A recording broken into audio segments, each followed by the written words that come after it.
Okay, record. I guess it's working. Alright. Okay. There's been a bunch of stuff on Fox lately. Yeah, about, trying to knock Trump off. Like I say, I always try to get on, try to put, of course, a lot of it's paranoia. It may be just paranoia, but a lot of times, like I say, who's the policeman that finds the drug deal? The paranoid police. Usually, if they're a little paranoid, they're more apt to stop crime. And so, but anyway, even if I'm wrong about it, I think it's important enough, or enough evidence towards things, they ought to be looking into it.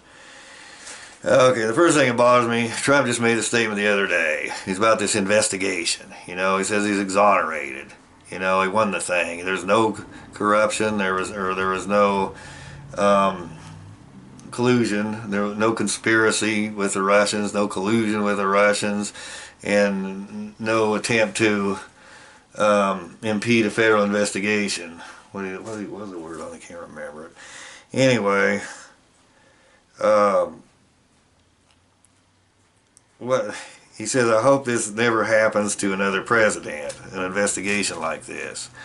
And what bothers me about that is that, it's like, again, like I say, I use an analogy. You're at work and, the door blows open. And someone goes over and shuts it. And then 5 minutes later it blows open again. And then somebody goes over and shuts it. 6 times it blows open. And then somebody goes over and shuts it. By about the 5th or 6th time, doesn't somebody either wire it shut, fix the latch on it, put some oil on it so the latch works, something to fix it. Though they wonder why it keeps blowing open. Well, look, he says, I hope this never happens again. Well, if you look at it, to me, it parallels a lot of other things that have been going on already. Why is he saying, I hope it never happens again, when, in my opinion, it's already happened about 6 times. This same kind of corruption in parallel incidents. It's like Ivanka gets in there and she says, well, the reason my dad is causing so much noise is because he's trying to drain the swamp. Well, in my opinion, why are there so many people, and Fox News especially, that just don't get that? To me, it seems painfully obvious. It's like a door that blows open and you keep shutting it. After it blows open a bunch of times, you figure out, why is it doing that? Fox News, they don't even question anything. And it's like, my opinion is, she's right, why does it make a lot of noise? It's like, well, I use several analogies. It's like a dentist, they don't use any Novocaine. They start drilling, they get down the nerve, you don't care till they get down the nerve, and then all of a sudden it's a trouble. That's what he's doing. He's trying to drain that swamp. He's getting right down on the nerve. Look, it's a hard problem to fix. It's like I say, it's like, to me, Trump trying to drain the swamp is like those 2 747s, that ran into each other at Tenerife a long time ago, back in 1978, or whatever year that was, 75, 76, somewhere in there, 75, I don't remember. First part of 76, I think. Yeah, 2 747s hit each other. And one of the 747s is labeled 1%, and the other 747 is labeled Donald Trump and the 99%. Okay, so the two hit each other. They said part of one of them vaporized. That's how much impact and momentum there was. It's a physical thing that actually caused vaporization. That's basically what we got right now. We've got someone in there that's fine. And look how long they tried to close those borders. Since 1985, they couldn't do it. Like I say, Clinton got in, couldn't do it. Ross Perot was going to get in, they knocked him off. Bernie Sanders was going to get in, stop the campaign finance system, which keeps the borders open, they knocked him off. Who else got in? Several others. And tried the same thing. Well, even 1985, I don't know who it was. Reagan, I guess. Well, and then Obama tried to close them, and the whole thing dematerialized. They tried to use a high-tech wall, and that dematerialized. It's like, after that happens a bunch of times, don't you get to the bottom and try to figure out why it keeps dematerializing? Well, in my opinion, this investigation thing has been parallel several times. Yeah, well, we know, like, in my opinion, it's the corporates keeping him, what started the investigation, why they got the illegal dossier. It's just like I say, in Minnesota, the judges will give the police a whole bunch of search warrants and just sign all of them. That way, they take the search warrant, they go in, if someone they don't like and they want to harass them, they go into their house to use a taser on them, everything else. This happened in Moorhead, Minnesota. Elderly couple, they were mad at them, went in there, used a taser on them, and they had a search warrant that some judge just signed. You know, that happens, and you know that's probably what happened in the government. It was probably some corporate somewhere that gave someone how they got that illegal, the right to bug Trump Tower, somewhere received some money or a perk or a trip to Hawaii or the Caribbean, wherever it was, some kind of a perk, and that's why they signed and, gave an illegal dossier. It's someone that didn't want campaign finance reform, it's someone that didn't want term limits, it's someone that didn't want closed borders. They knew Trump was up to that. Okay, but the parallel incidents. I mean, you had one incident a long time ago. He said, "I hope this never happens again." It's happened already a bunch of times. Well, like we say, when the Federal Election Commission got together with the corporates and kept Pro out of the debate and put the 15% rule in, that you had to have 50% support before you could be in a debate. It was why didn't the government get in and stop it then? They knew the majority didn't support those corporates. They know we have a right to the First Amendment, and we know they had a right to hear Ross Perot. So why the hell didn't the corporates get in and put a stop to it? Or why the hell didn't the government see that going on and stop it then? And then they kept Sanders out. Well, they had, like I say, they had an investigation into the election tampering that kept Bernie Sanders out. Well, George Soros, someone on Judge Jeannie, got on there and said George Soros had given large sums of money to the Department of Justice to send a redacted report out so they wouldn't find out, so they could cover up the election tampering that went on that kept Sanders out. Okay, that's the same thing as anybody that tries to drain the swamp. Anybody's a swamp drainer. And we know that Nancy Pelosi, I came out last week that Nancy Pelosi does not want Sanders in either. Okay, so she's not against Trump because he's a Republican. She's against Trump because the Time Warner Corporation that gives her campaign money, or whatever other corporation, does not want him in, does not want that swamp drain, and doesn't want those borders closed. And they don't want campaign finance reform, which Sanders vowed to stand up for. So right there, that's proof right there that Nancy Pelosi is not a Democrat. She's a 1%er, and she's in bed with him. And that's why when they told her what the wall would do, she turned her head, wouldn't listen to them, tried to shut them up. When the border security went up there and talked and gave a speech, because she's in bed with those people with campaign money. That's why she doesn't want Sanders in. And that's proof right there. And we also know, and then what's his name gets on there, Levine, that gave a report, and he says, well, Mueller, he's talking about Mueller, and he says, why did Mueller not finish this investigation, way back when he knew there wasn't any collusion with Russia? Why didn't he drop it at that point? And he says because he wanted a smear job. He wanted to smear Trump. Okay, but isn't that a skunk in the woodpile? Why did he want to smear Trump? There was a report on the Handy Show that large sums of money were given to Comey from the corporates, and large sums of money were given to Mueller from the corporates. And we also know that when Strzok talked to his girlfriend, he said Trump is almost as bad as Sanders. So it wasn't a matter of partisan, because Sanders was a liberal. So and he made that comment, and probably Comey got big money from him, and he was the head of the FBI, and they were like robots, with Comey as head of the FBI, and he'd received all that money from the corporates, and that's probably why they were going along with.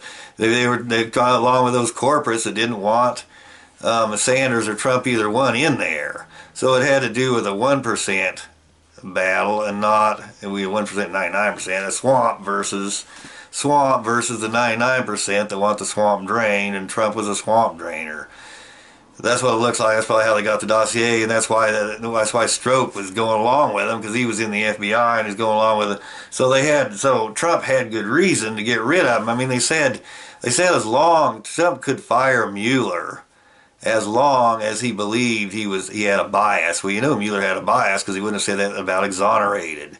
He wouldn't have made that comment, I exonerated Trump, because Mueller's just supposed to be a fact finder, nothing else. It's like Friday or whatever his name, Jack Webb on Dragnet, just the facts. His role isn't to exonerate. So he proves that he made that comment, he had a bias. he was trying to knock Trump off. He said, I can't exonerate him. He wouldn't have said it otherwise.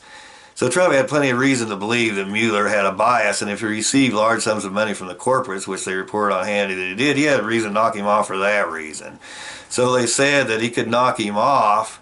Well, and what's his name? Giuliani and Chris Wallace were arguing, fighting last Sunday on Sunday morning, Fox Sunday.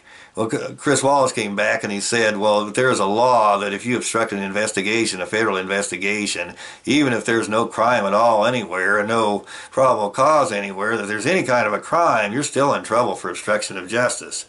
Exactly, except what Chris Wallace didn't point out, the president has a right to do his job. And if it's not corrupt intent, he has the right to fire anyone if he believes. And Giuliani answered that pretty good. I mean, he beat Wallace pretty good. But the only thing he didn't bring out was if Trump believed that it was a swamp fighting back, that the public had put Trump in to stop the corruption, the campaign finance system, the gerrymandering, and the revolving door. And that he believed that the only reason the investigation was there was to preserve the corruption, then that was enough evidence right there that there was non-corrupt intent if he got rid of all of them, if he got rid of Mueller, if he got, Comey, anybody in there. Because there would have been corrupt intent. He would have believed he was protecting democracy and people's right to one man, one vote, and the right to put a man in to stop the corruption. And that's the only argument he needed. Giuliani answered everything else. That's the only one thing he didn't bring out. But he was real good. I hope Giuliani keeps it up because he made mincemeat out of Chris Wallace. He did a good job with it. But the only argument I could see that he didn't bring out was that one. And then the other thing I was going to talk about, Levine, when he brought out what I don't think they understand, what I think's going on, I think Mueller's in bed with Time Warner. I think he received large money from some corporation somewhere, possible a CEO of one of those. I'm not saying necessarily Time Warner, Comcast, maybe one of them. But they reported he received large sums of money from the corporates. And what I'm saying is that the reason the investigation still went on after that is because those corporations want to smear Trump to keep his approval rating down so he won't get reelected. And they also know that if the populace, and that's why they got rid of, and Time Warner Corporation got rid of Alex Jones. They got rid of him. Then if people get too riled and support Trump too strong, that counteracts their campaign money and get his wall through. Because the Congress will go along with the people that write in and complain. And if they're rallied and Alex Jones rallies them, that would counteract their wall. And that's why they keep doing it. It's like the Time Warner Corporation, the way they act, it's like you're on a bridge.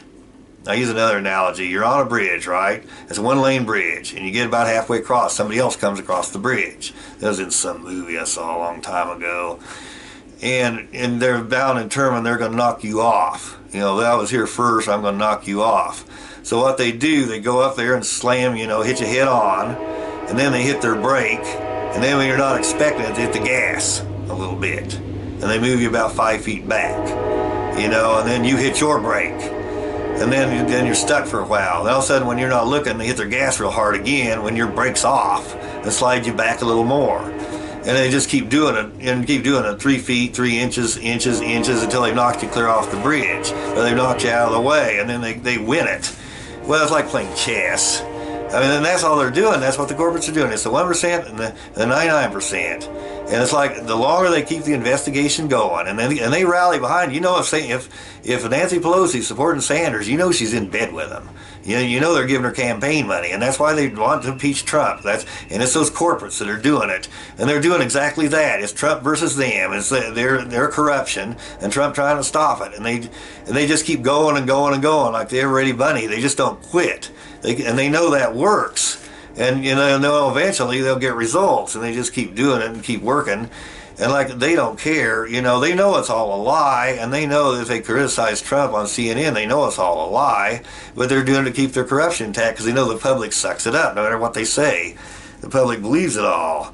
They lie about him, and they say he was talking to Putin and everything, and when it's obvious it's a lie, but they know the public sucks it up. That's all they're concerned about. The more the public sucks it up, the more power they have against Trump. And they keep pushing him back, and it's the corporates versus Trump. And, it's like playing chess. They got a hold, like I say, to get a queen, the media, they got a hold of the media now. They took that over. That's like having a queen. But anyway, but that's why they kept it going longer, is because it's more of a smear. Like I said, it's a smear, but why are they trying to smear it? They're trying to keep the corruption intact. That's what I think it is. I have enough evidence that I think that they ought to be looking into it anyway. That if Soros gave money to the Department of Justice, like there's report on Judge Genie, that ought to be evidence that it's the swamp fighting back, and that's probably why Mueller kept the thing going so long. He knew Trump didn't collude with Russia, but it's a smear job, and they won't counteract their Tam Warner's campaign money and try to keep that border open. But then he seems to be in bed with him, and that's what I think is going on, and people aren't bringing that out. Okay, now the other thing I'll talk about, I'm going to run over, that was awfully, messed up report, disorganized, scatterbrained, and all that, but, okay, and here's the other one. I don't know why I'm so keyed up and scatterbrained, but, okay, here's the next one. You had a report, on Friday the 5, Gutfield. This is what I call Operation Outsmart Fox News. You had Gutfield, Wan, and Waters talking. And Waters goes, well, Sanders just sold a book, so maybe he's interested in capitalism now, because he just made $1 million off his book, so he's on the road to being Donald Trump.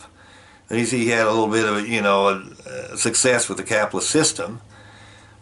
Okay, now how can Waters say that when 5 minutes later he said they were arguing? He said, how is Sanders going to pay for his health care bill? Medicare, what was it? Medicare for all, or whatever it was. Yeah, Medicare for all, single payer, I can't remember. Anyway, he had a plan to fix the affordable health care problem. And then I think Medicare for all or something, everybody supports it. He says, how the hell does he think he's going to pay for that?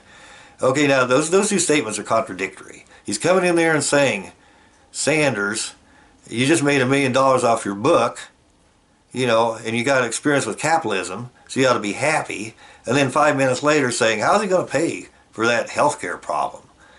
Because here's the whole thing. The corruption is why the healthcare, why the medical expenses are so high. Because look, back in 1958, we had affordable healthcare.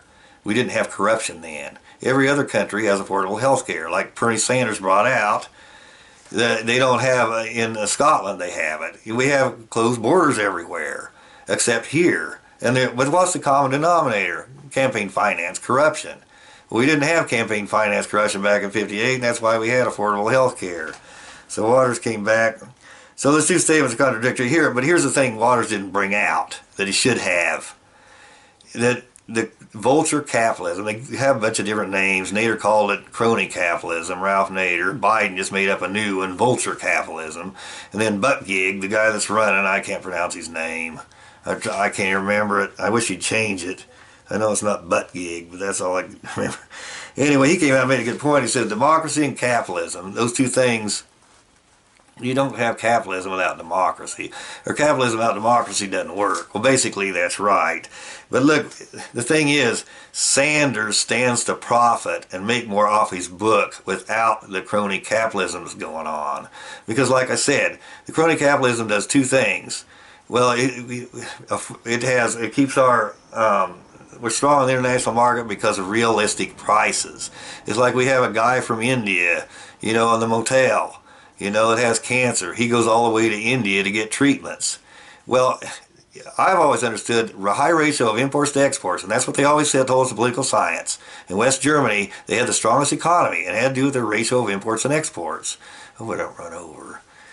Anyway, I was supposed to time and I forgot. But anyway, But anyway, Sanders would stand to profit if we have more money in the country. As a whole, it had a high ratio of imports and exports, and that's what crony capitalism stops. It stops the economic tornadoes. That's what I say. The economic tornado. Well, like I say, it's like one of my first reports a long time ago. It's like a tornado in a mountain. You know how a tornado, out on the plains, you get in the mountains, they stop them, and ratio of imports to exports is the same thing. The economic tornadoes in the economy The tornadoes in the economy are the same thing. The corruption stops them. Where you'd have like incentive for technological advancement, where you have realistic prices, you're strong in the international market. That means everybody from India comes over to our hospital instead of the people from India that run the motel going to the one in India. You have a strong ratio of imports and exports. And so you have realistic prices, and you have increased technological advancement. Well, see, you have incentives for technological advancement because you compete with other hospitals, and you have some more money comes in from the people coming in from India, and you put that in technological advancement. Now you have incentive for technological advancement, so you have a product that no one else has, and then more people come in from India, so you have more money and more incentive, and then you have more technological advancement again, and then more money, more incentive. It's like a cycle that keeps going around a circle. Like I was saying with a tornado, well, that would help Bernie Sanders with his book, because I know one thing: if I have consumer confidence and I have realistic medical prices as a part of that, I go to Saturday and I buy books every day. And so consumer confidence is higher. And the other thing too, Warren Buffett, if he's an investment banker, and there's more money in the total country as a whole, and there would be if you get rid of crony capitalism, that's what Waters didn't get. Went right over his head. Then Warren Buffett would profit too. So his argument that Sanders just made some money off of capitalism is not an argument. Sanders would be better off if he got rid of the crony capitalism, and if he supports the healthcare prices and the EMA making what they're doing, he supports vulture capitalism. And that's where he contradicted himself in a minute.